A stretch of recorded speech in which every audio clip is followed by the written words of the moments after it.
উপস্থিত বৈঠকের মুসলিম বোন, আপনি একটু শোনেন। মাগরিবের ফরজ সালাতের পরে 6 রাকাত সালাতুল আওয়াবিন নামাজ পড়লে 12 বছর ইবাদতের নেকি হবে। হাদিসটি জাল। আপনি মাগরিবের পরে 6 রাকাত পড়িয়েন না, 2 রাকাত পড়েন। বিনিময় প্রতি 12 রাকাত সমান একটা জান্নাত, প্রতি 12 রাকাত সমান জান্নাতে একটা ঘর। এক, জোহরের আগে 4, জোহরের পরে 2, এ হলো 6। 2, মাগরিবের পরে 2, এশার পরে 2, ফজরের আগে 2, এ হলো 12। প্রত্যেক 12 সমান জান্নাতে একটা ঘর। ওখানে 6 পড়ে হুজুরের কথা শুনে পরকাল হারায়েন না। আমি আপনাকে একটা কথা বলতে যাচ্ছি, সেটা আপনি মনোযোগ সহকারে শুনেন। বেশি যদি ইবাদত করতে চান, যে আরো দামি ঘর নিব, আরো ভালো জান্নাত নিব, তো মাগরিবের সালাতে থাকিয়েন না, ওখানে 2 রাকাতে থাকেন। মাগরিবের পরে 2, এশার পরে 2, ফজরের আগে 2, জোহরের আগে 4, জোহরের পরে 2। 12 সমান জান্নাতে কি? জান্নাতে একটা ঘর। এদি আমার হচ্ছে না, আমি আরো দামি জান্নাত নিব। দামি জান্নাতের স্বাদ হওয়া দরকার। দেখেন দেখেন, একজন সাহাবী সফরে আল্লাহ রাসূলের সাথে ছিলেন, তো মেশক আর পানি নিয়ে এসে আল্লাহ রাসূলকে বলছেন, আল্লাহ রাসূল এই দেখেন মেশক আর পানি থাকলো আপনার পাশে। তখন আল্লাহ রাসূল খুশি হয়ে গেছেন, খুশি হয়ে বলছেন, আচ্ছা আচ্ছা, খুব ভালো ব্যাপার, সালমা শেতা, তোমার যা ইচ্ছা তাই চাও। মানে আমি খুশি হয়ে গেছি, তোমার যা ইচ্ছা তাই চাও, আমি তোমার কাজে খুশি হয়ে গেছি। তখন লোকটা বলছেন, আসআলুকা মুরাফাকাতাকা ফিল জান্নাতে, আপনার সাথে আমি জান্নাতে থাকতে চাই। আমাদের নবী গায়েবের খবর জানতেন না, কেননা এই লোকটা কি বলবে তার জানা ছিল না। দেখুন এবার দেখেন, আমার গায়ে চালে, না না না না, এটা নয়, এটা নয়, এটা ছাড়া অন্য চাও, এটা ছাড়া অন্য চাও, এটা নয়। কেন? উনি তো একটু আগে বললেন যে সালমা শেতা, তোমার মন যা চাই তাই চাও। তো ঠিকই চেয়েছে। আমাদের জামালপুরে বাড়ি না হলে আমরা বলতাম যে 20 বিঘা জমি দেন, আর ঢাকা শহরে একটা বাড়ি দেন, নাকি? এরকম একটা মনের সাথ থাকতো। তো উনি বলছেন যে আপনার সাথে জান্নাতে থাকতে চাই। তখন আল্লাহ রাসূল বলছেন, না না না, এটা নয়, এটা নয়, অন্যটা অন্যটা অন্যটা। তাহলে আল্লাহ রাসূলের জানা ছিল না যে ও কি বলবে, বুঝাতে পারি না কথা। তখন আল্লাহ রাসূল যখন বললেন যে অন্যটা চাও, অন্যটা চাও, তখন লোকটা বলছে, হো ঢাকা, ওটাই চাই, অন্য চাই না, ওটাই চাই। এবার দেখেন আল্লাহ রাসূল বলছেন, আইনি বিকাসরাতিস সুজুদ, তাহলে রাতে বেশি বেশি সালাত আদায় করে আমাকে সাহায্য করো, আমি তোমাকে এমনি এমনি পাশে রাখতে পারবো না, এইটা আমার পক্ষে সম্ভব নয়। পৃথিবীর সবচেয়ে বড় দামি মানুষ, এত বড় পাওয়ারফুল মানুষ আল্লাহ সৃষ্টি করেননি। জান্নাতের গেটে লেখা আছে, সর্বপ্রথমে যিনি জান্নাতে ঢুকবেন তিনি হলেন মুহাম্মদ সাল্লাল্লাহু আলাইহি সাল্লাম। যেদিন বিচারের মাঠে কেউ কথা বলতে পারবে না, এমনকি ইব্রাহিম আলাইহিস সালাম এত দামি মানুষ, ইব্রাহিম আলাইহিস সালাম এত দামি মানুষ, জিবরাইল আলাইহিস সালাম বলছেন আমাদের নবীকে, মুহাম্মদ হুয়া ইব্রাহিম হুয়া আবুকা ফাসালাম আলাইহি, মুহাম্মদ এই যে সপ্তম আকাশে ইনি আপনার বাপ, ইনি ইব্রাহিম, আপনি তাকে সালাম দেন। তখন আমাদের নবী একটু আগে গিয়ে বলছেন, আসসালামু আলাইকুম আবি, আব্বা আপনাকে সালাম। তখন ইব্রাহিম আলাইহিস সালাম বলছেন, ওয়া আলাইকুস সালাম ইবনি সালেহ নবী সালেহ, ও আমার সৎ ছেলে, তোমাকেও সালাম। তাহলে ইব্রাহিম আলাইহিস সালামকে উনি বলছেন আব্বা, আর ইব্রাহিম আলাইহিস সালাম বলছেন তুমি আমার ছেলে, তোমাকেও সালাম। তাহলে দেখেন তো এখানে ইব্রাহিম আলাইহিস সালামের কত সম্মান। আবার আল্লাহ বলছেন ইব্রাহিম হচ্ছে আমার খালিল বন্ধু। এরপরেও ইব্রাহিম আলাইহিস সালাম বিচারের মাঠে আমাদের সামনে বলবেন, আমার প্রতিপালক আমার উপরে রাগ করেছেন, এরকম রাগ পূর্বে কোনোদিন করেননি, ভবিষ্যতেও কোনোদিন করবেন না। নাফসি নাফসি, আমার যে কি হয় তা আমি নিজেই বুঝি না, আমি তোমাদের কোনো উপকার করতে পারবো না। নাফসি নাফসি, আমার যে কি হয় তা আমি নিজেই বুঝি না, আমি তোমাদের কোনো উপকার করতে পারবো না। প্রতিপালক আমার উপরে আজকে এমন রাগ করেছেন, পূর্বে কোনোদিন এত রাগ করেননি, ভবিষ্যতেও কোনোদিন এরকম রাগ করবেন না। এটা হলো ইব্রাহিম আলাইহিস সালামের অবস্থা। এবার মুহাম্মদ সাল্লাল্লাহু আলাইহি সাল্লামের কাছে, মুহাম্মদ সাল্লাল্লাহু আলাইহি সাল্লাম সিজদায় পড়ে গেলেন। কিছু কথা বলতে হবে, এই জন্য আমরা উপস্থিত হয়েছি, সারা পৃথিবীর মানুষ সেখানে উপস্থিত হব, আমাদের ব্যাপারে কিছু বলবেন, তাই তিনি সিজদায় পড়ে গেলেন। তখন আল্লাহ বলছেন, এই ফরাসা সাল মাশিতা ওয়াসফে তুসাফা তুদা সালমা শেতা, মাথা উঠান, যা চাইবেন তাই দিয়ে দিব, সুপারিশ করেন মেনে নিব, মাথা উঠান, যা চাইবেন তাই দিয়ে দেব। সালমা শেতা, যা চাইবেন তাই দিয়ে দিব, মাথা উঠান, যা চাইবেন তাই দিয়ে দেব, যা সুপারিশ করবেন সেটা মেনে নেব। বিচারের মাঠে ইনি মুহাম্মদ সাল্লাল্লাহু আলাইহি সাল্লাম। ইনি একজন মানুষকে সাথে নিয়ে যেতে পারবেন না, বুঝাতে পারি না মনে হয় আপনাকে। উনি বলছেন যে আমার সাথে থাকতে হলে কি করতে হবে? রাতে একটু তাহাজ্জুদ পড়তে হবে, রাতের সালাত আদায় করতে হবে, তাছাড়া আমার সাথে থাকা যাবে না। মাগরিবের 6 রাকাত পড়লে পরকাল হারাবে, ওটা বিদআত।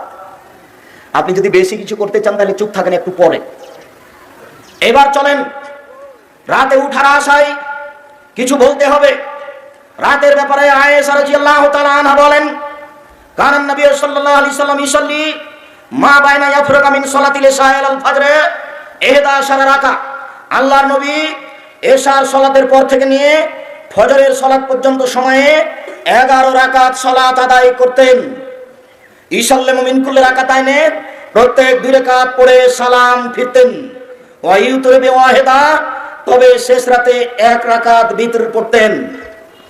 আয়েশা রাদিয়াল্লাহু তাআলা আনহা বলেন, কানা নবী সাল্লাল্লাহু আলাইহি সাল্লাম ইসাল্লি বিল লাইলে আও মিনাল লাইলে সালাসা রাকাত। আল্লাহর নবী রাতে 13 রাকাত সালাত আদায় করতেন। ওয়া ইউতিরু বি খামসিন মিন যালিকা, এই 13 5 রাকাত ছিল বিতর। লা ইয়াজলিসু ফি শাইইন ইল্লা ফি আখিরিহা, এক টানা 5 রাকাত বিতর পড়তেন। সম্মানিত দিনী ভাই বোন, 1 রাকাত বিতর, 3 রাকাত বিতর, 5 রাকাত বিতর, বাকি হলো 8 রাকাত তাহাজ্জুদ। যদি 11 রাকাত সালাত থাকে তাহলে 3 রাকাত বিতর, 8 রাকাত তাহাজ্জুদ। যদি 13 রাকাত সালাত থাকে তাহলে 5 রাকাত বিতর, 8 রাকাত তাহাজ্জুদ। যদি 9 রাকাত সালাত থাকে তাহলে 8 রাকাত তাহাজ্জুদ, 1 রাকাত বিতর। যদি 7 রাকাত সালাত থাকে তাহলে 6 রাকাত তাহাজ্জুদ, 1 রাকাত বিতর। সর্বনিম্ন এই, তবে সর্বনিম্ন 4ও পড়া যায়, সর্বনিম্ন 2ও পড়া যায়। রাসূল সাল্লাল্লাহু আলাইহি সাল্লাম বলেন, কেউ যদি রাতে উঠে নিজে উঠে স্ত্রীকে জাগায়, 2 জন মিলে 2 রাকাত রাতে সালাত আদায় করে, তাহলে কুতিবা মিনাজ যাকিরিনা ওয়া যাকিরাত, তাদের তালিকা চলে আসবে ওদের মাঝে যারা রাতে তাহাজ্জুদ পড়ে, যারা রাতে আল্লাহকে ডাকে। কেউ যদি রাতে 2 রাকাত সালাত আদায় করে তাহলে ওদের নাম চলে আসবে ওই তালিকাতে, যারা রাতে তাহাজ্জুদ পড়ে, যারা রাতে সালাত আদায় করে, যারা রাতে জিকির আজকার করে। বুঝাতে পারিনি মনে হয়? এই ছেলে বলো তো তুমি কি বললাম এখন, যেটা আল্লাহ নবী বললেন? এই ছেলে তুমি বলো, এই ছেলে তুমি বলো।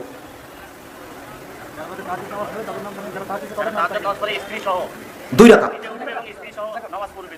অন্তত, 2 রাকাত, তাদের সাথে নাম চলে যাবে। ঠিক আছে, জাযাকুমুল্লাহ। কত মানুষ, আল্লাহ বলছেন ওয়া আখিরুল আফকানি ইয়াবকুন ওয়া ইয়াদুম খুশুয়া। পৃথিবীতে হাজারো মানুষ রাতে কে, আর বড় মেয়েগুলি তাও ওই গীতে অংশগ্রহণ করে। চাঁপাইনবাবগঞ্জ জেলাতে বিবাহের শুরু থেকে শেষ পর্যন্ত একটা কাজও জায়েজ নাই, সবই হারাম। জানি না জামালপুরে কোনটা হালাল আর কোনটা হারাম, জামালপুরের ঘটনা আমার জানা নাই। তবে গাইবান্ধার একটা ঘটনা নকল করি। গাইবান্ধা, রংপুর, লালমনিরহাট, নীলফামারী, কুড়িগ্রাম, পঞ্চগড়, ঠাকুরগাঁও, দিনাজপুর, জয়পুরহাট, বগুড়া, এইসব ডিস্ট্রিক্টের একটা কথা নকল করি। যেখানে মেয়ে মানুষটা আছে, মহিলাটা, কনেটা, সেখানেও বিবাহ পড়াতে যায়। তো হুজুর আরো কে যায়, গিয়ে বলে অমুক নিবাসী অমুক, এত টাকা নগদ, এত টাকা বাকিতে তোমাকে বিবাহ করতে এসেছে, তুমি তাকে স্বামী সত্ত্বে কবুল করো। তখনও বলে কবুল করলাম, আবার বলে 3 বার। তারপরে লোকগুলি আসে, বর যেখানে বসে আছে আর লোক যেখানে বসে আছে ওখানে এসে দাঁড়ায়। তখন বসে থাকা লোকগুলি বলে আপনারা কে? তখন ওরা বলে আমরা এই বিবাহের উকিল। বসে থাকা লোকগুলি বলে মেয়ে কি কবুল করেছে? তখন দাঁড়িয়ে থাকা লোকগুলি বলে হ্যাঁ করেছে। তখন বসে থাকা লোকগুলি বলে আপনারা কি শুনেছেন? তখন বলে হ্যাঁ শুনেছি। তখন বলে আপনারা বসেন, মনে হচ্ছে পাগলামি কারবার, হিন্দুদের বিবাহ লেগেছে, কলার কাছে চতুর্দিকে ঘুরে ধর্ম পাগল হয়ে গেছে। গাইবান্ধা জেলাতে ধর্ম পাগল হয়ে গেছে, জামালপুরে কি হয়েছে তা আমার জানি না। চট্টগ্রামের নীতি হলো বিবাহে উকিল বাপ লাগে। তো সেই উকিল বাপ না, এখানে ওরকম নেই। যদি উকিল বাপ থাকে তাহলে শুধু বিবাহ বৈঠকে শেষ। চট্টগ্রামে উকিল বাপই সেদিন থেকে বাপ হয়ে গেছে। উকিল বাপই এখন মেয়ের বাড়িতে যাবে, ওই মেয়ের বাড়িতে যাবে, ওই মেয়ে এখন উকিল বাপের বাড়িতে আসবে, সেদিন থেকে ও বাপ। অবাক, উকিল বাপই হারাম, উকিল বাপই হারাম। উকিল বাপ যদি সেখানে তৈরি করা হয় তাহলে শরীয়তের ন্যাক্কারজনক, নোংরা, জঘন্য কাজের মধ্যে এটা একটা কাজ। জামালপুর জেলা থেকে বা গাইবান্ধা জেলা থেকে আমাকে বলেছিল, আব্দুল রাজ্জাক সাহেব অত শক্ত করে বলেছেন কেন? কি বলেছি? আপনি বলেছেন কাজী সাহেবের খাতা দিয়ে, খাতার পাতা দিয়ে টয়লেট পেপার হিসেবে ব্যবহার করতে হবে। কেন? 4 জন সাক্ষীর কথা লেখা আছে সেই জন্য। আমি বলেছি ঠিক বলেছি। জেনা প্রমাণ করতে 4 জন সাক্ষী লাগে পৃথিবীতে। কি প্রমাণ করতে 4 জন সাক্ষী লাগে? জেনা। তো এটা বিবাহের বৈঠক নিয়ে এসেছি না জেনার বৈঠক নিয়ে এসেছি? বিবাহের। তো ওখানে আল্লাহ রাসূল বলেছেন 2 জন সাক্ষী। এই খাতা তুলে দিতে হবে কাজী সাহেব, নইলে আপনি কেটে রাখেন। মেয়ের পক্ষ থেকে 2 জন, ছেলের পক্ষ থেকে 2 জন, দ্বন্দ্ব সেখানে লাগিয়ে দিয়েছি। এটা মিথ্যে কথা। একটা বিবাহ বৈধ হয়তো মাত্র 2 জন সাক্ষী লাগে, ছেলের পক্ষ থেকে একটা, মেয়ের পক্ষ থেকে, যাই হোক না কেন, এক বাপ লাগবে আর 2 জন সাক্ষী লাগবে। তো ওখানে 4 জন সাক্ষীর জায়গা কেন? আপনি জোর করে রাগ করলে হবে? আমি আব্দুর রাজ্জাক বিন ইউসুফ, আমি ভুলের ঊর্ধ্বে, আমি মানুষ, তবে কথা ফেরত নেওয়া কঠিন আছে। আমাকে এই কথা ফেরত নেওয়া হবে না। আপনি পরিবর্তন হন, তওবা করেন, সরকারকে বলে খাতা পরিবর্তন করেন। কয়জন সাক্ষীর জায়গা লাগবে? 2 জন। কে বলেছেন? মুহাম্মদ সাল্লাল্লাহু আলাইহি সাল্লাম বলেছেন। তিনি বলেছেন লা নিকাহা ইল্লা বিশাহিদাইনে, 2 জন সাক্ষী ছাড়া বিবাহ চলে না। সম্মানিত দিনী ভাই বোন, বলছিলাম 8 রাকাত তাহাজ্জুদ কমতে কমতে 2 রাকাতে নিয়ে আসা হয়েছে। অন্তত কেউ যদি রাতে 2 রাকাত সালাত আদায় করে, তাহলে পৃথিবীর ভালো মানুষ যারা, ওদের নাম যে খাতাতে আছে, এদেরও নাম সেই খাতাতে হবে। এ কথা আমি বলিনি, এ কথা কে বলেছেন? মুহাম্মদ সাল্লাল্লাহু আলাইহি সাল্লাম বলেছেন। মনে রাখার জন্য অনুরোধ জানাচ্ছি। এক খেলে চেয়ে থাকবেন, আপনার ক্লান্তির আগে আমি কথা শেষ করব ইনশাআল্লাহ। রাতে যদি উঠতে চান, তাহলে একটা কথা মনে রাখবেন, আজ থেকে এশার সালাতের পরে বেশি কথা হবে না। ঊর্ধ্বে 10টা, রাত 10টার মধ্যে মধ্যে ঘুমিয়ে যেতে হবে। ছেলে, তোমার সাথে কথা একটা জেগেছিল, সেই কথাটাই ভুলে গেছি। আজ থেকে তুমি যে ছবিওয়ালা মোবাইল আছে না, তোমার কি মোবাইলের নাম? ওটার নাম কি? আচ্ছা যাই হোক, যে মোবাইলই হোক, যেটা বড় জাতের ছবি আছে, ওই মোবাইল তোমার যদি সত্যি দিন ধর্মের জন্য ব্যবহার না হয়, তাহলে ওতে পেশাব করে দাও। ওটা আর কোনোদিন হাতে নিও না। ওটা তোমাকে ধ্বংস করেছে, তোমার বংশকে ধ্বংস করেছে, তোমার জাতিকে ধ্বংস করেছে, তোমার বিদ্যা ধ্বংস করেছে, তোমাকে কবর দিয়েছে। এটা তুমি ব্যবহার করিও না। তুমি একবার উঠার সময় এইভাবে উঠবে, আস্তাগফিরুল্লাহ ওয়া আতুবু ইলাইহি, তোমার কাছে ক্ষমা ভিক্ষে চাই, তোমার কাছে ফিরে যেতে চাই, বাকি জীবন কোনোদিন আর এই মোবাইলের গায়ে হাত দেবো না। আর তোমাকে আরেকটা বলেছি, আজ থেকে তুমি ওই মেয়ের সাথে আর কোনোদিন কথা বলিও না, জান্নাত হবে ইনশাআল্লাহ। এটা আমি বলিনি, এই কথা আল্লাহ বলেছেন। আল্লাহ বলছেন অনাহা নাফসা আনিল হাওয়া ফাইনাল জান্নাতে হেল মা। পৃথিবীর কোন মানুষ যদি তার প্রবৃত্তিকে ঠেকাতে পারে, আজ থেকে যদি আর অন্যায় না করে, আমি আল্লাহ তাকে জান্নাতুল মাওয়া দিয়ে দিলাম। এটা তার ওয়াদা, এটা তার ওয়াদা, তিনি ওয়াদা পূরণ করবেন। তুমি এই নাম্বার আর কোনোদিন ব্যবহার করিও না। ইহুদি খ্রিস্টান আব্দুর রহমানের বক্তব্যের জায়গাতে বুঝতে পারেনি, সাদা চামড়ার মানুষ যারা, সাদা চামড়ার মানুষ হচ্ছে ইহুদি খ্রিস্টান। সাদা চামড়ার মানুষের একটা কথা, শয়তানের যেমন কথা, যখন আল্লাহ বললেন শয়তান গে সর এখান থেকে, তুই আমার রহমত থেকে সরে যা, তখন শয়তান বলছে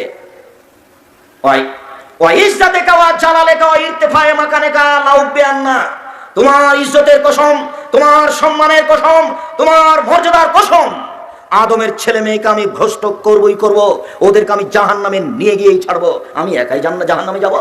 এটা তার কসম আল্লাহর সামনে। তখন আল্লাহ বলছেন শয়তান শুনে রেখো, আমার মর্যাদার কসম, আমার সম্মানের কসম, আমার ইজ্জতের কসম, যতবার আদম সন্তান ক্ষমা চাইবে ততবার ক্ষমা করে দিব, যতবার ক্ষমা চাইবে ততবার ক্ষমা করে দিব। এ আদমের ছেলে মেয়ে, তোমরা শোনো, তোমরা যেভাবে ডাকো আমি সেভাবে থাকি, তোমরা যেভাবে আশা পোষণ করো সেভাবে আমি পূর্ণ করে থাকি, তোমরা যেভাবে ডাকো আমি সেইভাবে থাকি, তোমরা যেভাবে আশা পোষণ করো আমি সেভাবে পূর্ণ করে থাকি। তুমি আমার কাছে ক্ষমা চাও, ক্ষমা করে দিব। তোমার যত পাপ আছে সব ক্ষমা করে দিব, আমি পরোয়া করি না তুমি কত বড় পাপী, আমি পরোয়া করি না তুমি কত বড় পাপী, আমি পরোয়া করি না তুমি কত বড় পাপী। আদম সন্তান, তুমি যতবার ক্ষমা যাবে আমি ক্ষমা করে দিব। পাশাপাশি শয়তানের কথা এটা, আল্লাহর কথা এটা। তো বলবে কে? বলতে তো হবে, মুখে জাস্তাক ফেললো, এটা তো বলতে হবে। আমি না বলে তো আর তার রহমত পেতে পারি না। সম্মানিত দিনী ভাই বোন, এই ছেলে, কোনো বাচ্চা ছেলে যেন পাশ থেকে না উঠে, আমি কাছাকাছি চলে এসেছি, ও বাচ্চা কিন্তু কথা বুঝতে পারবে না। আপনি ঘুম থেকে উঠে সূরা বাকারার শেষ, সূরা আলে ইমরানের শেষ রুকুর প্রথম 5 আয়াত পড়বেন, ইন্না ফি খালকিস সামাওয়াতি ওয়াল আরদ, 5 আয়াত পড়বেন।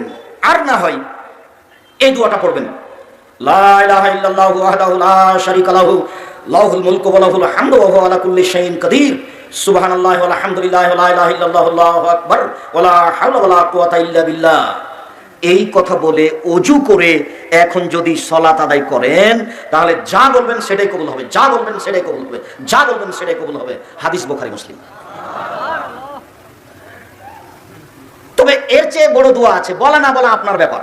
আপনি ঘুম থেকে উঠে আকাশের দিকে মুখ করে বলবেন, আল্লাহুম্মা লাকাল হামদু আনতা মালিকুস সামাওয়াতি ওয়াল আরদি ওয়া মান ফিহিন্না ওয়া লাকাল হামদু আনতা নূরুস সামাওয়াতি ওয়াল আরদি ওয়া মান ফিহিন্না ওয়া লাকাল হামদু আনতা মালিকুস সামাওয়াতি ওয়াল আরদি ওয়া মান ফিহিন্না ওয়া লাকাল হামদু আনতাল হাক্কু ওয়া আদাকাল হাক্কু ওয়া লিকাউকা হাক্কুন ওয়া কাওলুকা হাক্কুন ওয়াল জান্নাতু হাক্কুন ওয়ান নারু হাক্কুন ওয়া নাবিয়্যুন হাক্কুন ওয়া সাআতু হাক্কুন ওয়া মুহাম্মাদুন হাক্কুন আল্লাহু ওয়া লাকা আসলামতু ওয়া আলাইকা তাওয়াক্কালতু ওয়া ইলাইকা আনাবতু ওয়া বিকা খাসামতু ওয়া ইলাইকা হাকামতু ফাগফির লিমা কাদ্দামতু ওয়া মা আখখারতু ওয়া আসরারতু ওয়া মা আলামতু ওয়া মান তাআলামু বিহি মিন্নি আনতাল মুকাদ্দিমু ওয়া আনতাল মুআখিরু লা ইলাহা ইল্লা আনতা ওয়া লা ইলাহা গায়রুকা।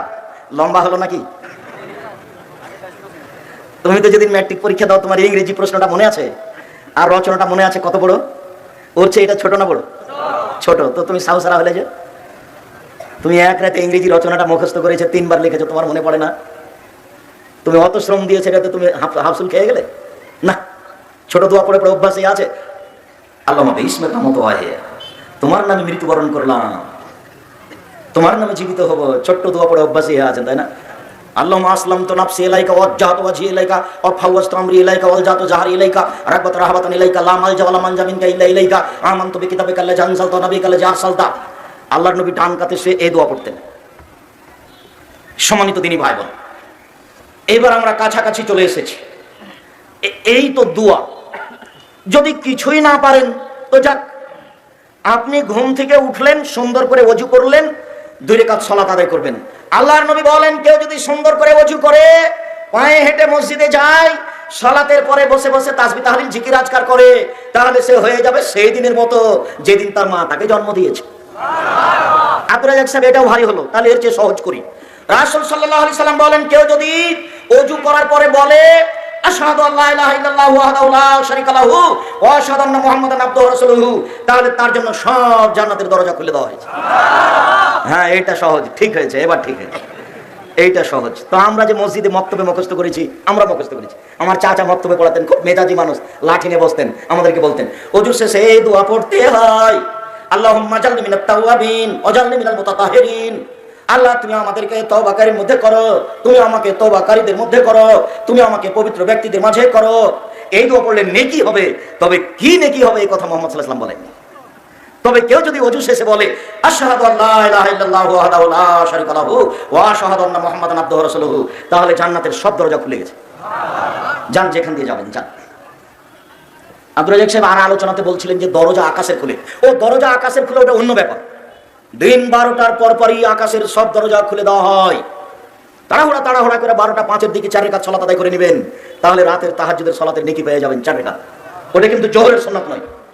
12টা 2-3 মিনিট, বর্তমান 12টাতেই 12টা 5-এর দিকে সুন্দর করে ওযু করে 2 রাকাত সালাত আদায় করে নেবেন 4 রাকাত, তাহলে কত নেকি পাবো? রাতের তাহাজ্জুদের নেকি পেয়ে যাবেন। কোন বইয়ে পাবো এই কথা? উপদেশ। এদেশে একটা বই আছে উপদেশ, নাম শুনেছেন কোনোদিন? ফাঁকি দিয়ে না জানি নিজেকে, ফাঁকি দিয়ে কি হবে বলেন? আব্দুর রাজ্জাক সাহেবের আইনে রাসূল বইটা পড়লাম না, উপদেশ বইটা পড়লাম না। আপনি আমাকে যে ভালোবাসা দেখিয়ে মাঠ ভর্তি হয়ে মানুষ বসে আছেন, ওই কথা বইও আছে, একটু পড়বেন। মাসিক আল ইতিসাম পত্রিকা সবাই নিয়ে যাবেন ইনশাআল্লাহ। 20-25-30 টাকা কোনো বড় কথা নয়। আপনি যদি নিয়ে না যান, 30 টাকা যদি না থাকে কারো কাছে নেন, যেতে যেতে তো খরচ হয়ে যাবে। উপস্থিত দিনী বৈঠকের মুসলিম বোন শুনেন, আপনার জন্য জান্নাতের দরজা খোলা আছে 2 ভাবে। এই সুযোগ পুরুষের নেই। কিয়ামত পর্যন্ত চেষ্টা করলে এই সুযোগ পুরুষ পাবে না। এইটা শুধু মহিলাদের জন্য। আব্দুর রাজ্জাক সাহেব, আপনি তো কঠিন বক্তব্য দিয়ে রেখেছেন আমাদের ব্যাপারে। জাহান্নাম মানে মহিলা। হ্যাঁ, ঠিকই বলছেন, মহিলা মানে জাহান্নাম, জাহান্নাম মানে মহিলা। আল্লাহর নবী বলছেন, আমি যখন জাহান্নাম তাকিয়ে দেখলাম, তখন দেখি শুধু মহিলা আর মহিলা। তা আমি এই কথা বলিনি, আল্লাহর নবী বলেছেন মুহাম্মদ সাল্লাল্লাহু আলাইহি ওয়াসাল্লাম। আপনাকে আমি আর একটা কথা বলি। আল্লাহর নবী বলছেন যে 3 শ্রেণীর মানুষ জাহান্নামে যাবে। 1, মধুমেরুল খাম, যারা নিয়মিত বিড়ি, তামাক, জর্দা, সিগারেট, গুল, নেশাদার দ্রব্য খায়, পান করে। 2, আর রাজরাত মিনান নিসাই, যারা পুরুষের বেশধারী নারী, যারা পুরুষের জুতা স্যান্ডেল পরে, যারা পুরুষের শার্ট প্যান্ট পরে, যারা পুরুষের পোশাক পরে, এই সব নারী জাহান্নামে যাবে। তুমি জীবনে কোনোদিন এই মেয়ে শোনো, এই মেয়ে ফ্যাশন বোরকা পরেছো কেন? ঢিলা ঢালা বোরকা পড়তে পারো না? ফ্যাশন বোরকা তো লোক দেখানোর জন্য, তোমার তো একটা ইতস্তবোধ থাকা দরকার। ঢিলা ঢালা বোরকা পরো, হাতে হাত মোজা লাগাও, পায়ে পা মোজা লাগাও, তোমার সম্মান বেড়ে যাবে। পুরুষের পোশাক পরতে হবে না, পুরুষের স্যান্ডেল পায়ে দিতে হবে না, পুরুষের গেঞ্জি গায়ে দিতে হবে না, পুরুষের প্যান্ট পরনে পরতে হবে না, পুরুষের শার্ট গায়ে লাগাতে হবে না। লাগালে জাহান্নাম হবে, হবে কথা মুহাম্মদ সাল্লাল্লাহু আলাইহি ওয়াসাল্লাম বলেছেন, আমি বলিনি। শেষে তুমিও গেলা, তোমার বাপকে জাহান্নামে দিলা। তোমার বাপের ব্যাপারে আল্লাহ রাসূল বলছেন দায়ুস আল্লাযী ইকরাহু আল খাবাসা, যে তার বাড়িতে বেহায়ার সুযোগ দিয়েছে সে হলো দায়ুস। তোমার বাপকে দায়ুস তুমি করেছো, তোমার বাপকে দায়ুস তোমার মা করেছে। মা বেটি বলে তোমার বাপকে জাহান্নামে ঠেলে দিয়েছো। তোমার বাপকে আমি বীর পুরুষ হতে বলেছিলাম। চোখ যেভাবে ঘুরে বউ সেভাবে চলে, তার নাম ক্ষমতা। চোখ যেভাবে ঘুরে বউ সেভাবে চলে, তার নাম ক্ষমতা। বউকে আদেশ করতে হয়, খালেদা কোথায় আছো, 1 গ্লাস পানি নিয়ে আসো। বউকে আদেশ করতে হয়। নিজে নিজে পানি ঢেলে নিলে বউ মনে করবে যে আমার উপরে রাগ করেছে, সেজন্য আমাকে বলেন। নিচে নিচে জুতা খুঁজতে হয় না, জুতা বলতে হয় জুতাটা খুঁজে এনে দাও। আল্লাহ রাসূল আয়েশাকে আদেশ করতেন, আয়েশা জি নাবিলিনিল খুমরা মিনাল মসজিদ, মসজিদ থেকে জায়নামাজটা দাও তো আয়েশা। তখন আয়েশা বলছেন আমি ঋতুবতী। তখন আল্লাহ রাসূল বলছেন হাইজ কি তোমার হাতে লেগে আছে, যাও যাও মসজিদে, মসজিদ থেকে যায় নামাজটা নিয়ে আসো। হাদিস বুখারী মুসলিম। আয়েশা জি হালুমিল মধ্যে ওয়াসাজিহা, ছুরিটা নিয়ে আসো, ছুরিটা ধারালো করে নিয়ে আসো। আয়েশা রাদিয়াল্লাহু তাআলা আনহা আল্লাহর রাসূল আদেশ করতেন, বউকে আদেশ করতে হয়, ভারী হয়ে থাকতে হয় না। সম্মানিত দিনী ভাই বোন, বউকে কোনো সময় মারবেন না, গালি দিবেন না, কটু কথা বলবেন না, সব সময় প্রশংসা করবেন। একবার যদি ঠোঁটমোটা বলেন 10 বছর ভালোবাসবে না, একবার যদি রং কালো বলেন 10 বছর ভালোবাসবে না। আর জীবনেও কোনোদিন ভুলেও শ্বশুর শাশুড়িকে গালি দিবেন না। কোনোদিন যদি শ্বশুর শাশুড়িকে গালি দেন, আর যদি আপনি আগেই মারা যান, আরো যদি জীবিত থাকে, আপনার গায়ের উপরে দুটো লাথি মেরে চলে যাবে, ওর বাপকে একদিন আপনি গালি দিয়েছিলেন, সেটা তার অন্তর কেটে আছে। আমি তোমাকে ভিক্ষা করে খেতে বলেছি, সেটা ভালো। শ্বশুরকে যৌতুক ফেরত দিতে বলেছি, কাপুরুষ। আমি তোমাকে যৌতুক ফেরত দিতে বলেছি, এটা জামালপুর, মানে যৌতুকে পূর্ণ হয়ে আছে। যৌতুক ছাড়া চলে না। আপনারা চাপায় নবগণ চলে কি? হ্যাঁ চলে, দু একটা। তুমি ওই পারে যাও যমুনার ওই পারে গায়েবান্ধা, শুধু যৌতুক। এই পারে আসো জামালপুর, শুধু যৌতুক। ভিক্ষা করে টাকা দিয়ে চাউল কিনে ভাত খেয়ে বাদাত কবুল হবে। যৌতুকের টাকা দিয়ে চাউল কিনে ভাত খেয়ে বাদাত কবুল হবে না, যৌতুক হারাম। ভিক্ষা করে খেতে রাজি আছে, যৌতুক নিব না। মানুষের বাড়িতে দিন মজুরি হিসাবে কাজ করে বছর শেষে একটা লুঙ্গি কিনা শ্বশুরকে দিব, শ্বশুরের টাকা দিয়ে খাটলা কিনবো না। শ্বশুরকে ফেরত দিব, ফেরত না নিলে পুড়িয়ে দেবো, সেটা আমি বাড়িতে ব্যবহার করবো না। আমাকে জাতিকে দেখাতে হবে যে আমি শ্বশুরের জিনিস নিলে। দেখো তোমার বাপ মুখ নিচু করে আছে, তুমিও বাপটা এইভাবে আছো কেন? লজ্জা লাগে না? বাপটা ভিক্ষা করে খাও। আব্দুল রাজ্জাক সাহেব এভাবে বলছেন কেন? আমার কিছু করার নেই, ভিক্ষা করে খাবো কেন? ব্যবসা করে খাবো, বাপের জমিদারি আছে, চাষ করে খাবো, দিন মজুরি করে খাবো। আমি তো এটা বলছি, সাহস করে দিন কাটাবো, পুরুষের মতো দিন কাটাবো। কলা বিক্রি করে খাবো, চকলেট বিক্রি করে খাবো, যৌতুক নিব না। কলা বিক্রি করে যৌতুক নিব না, কলা বিক্রি করে খাবো, চকলেট বিক্রি করে খাবো। বছরের শেষে শ্বশুরকে একটা কাপড় কিনে দেবো। আব্বা খুব কষ্ট করে মেয়ে লালন পালন করে আমার হাতে দিয়েছেন, আপনার আমি কি দিয়ে শুকরিয়া আদায় করি? গরিব মানুষ, এর একটা লুঙ্গি। মোটরসাইকেল সন্ধ্যা হতে হতে ফেরত দিতে হবে। আমার শ্বশুর আমাকে খুশি হয়ে দিয়েছে। তোমার শ্বশুর ফকিরকে মোটরসাইকেলটা দিতে পারে না? তোমার শ্বশুর তো ফকিরকে দিতে পারে। মুখ খাটো করে আছো কেন? বাপ বেটা যৌতুক কালকে ফেরত দাও, আবার মুখ বড় হয়ে যাও। বলতে পারবে যে ফেরত দিয়েছিলাম, ভুলে হয়ে গেছে, ফেরত দিয়েছি।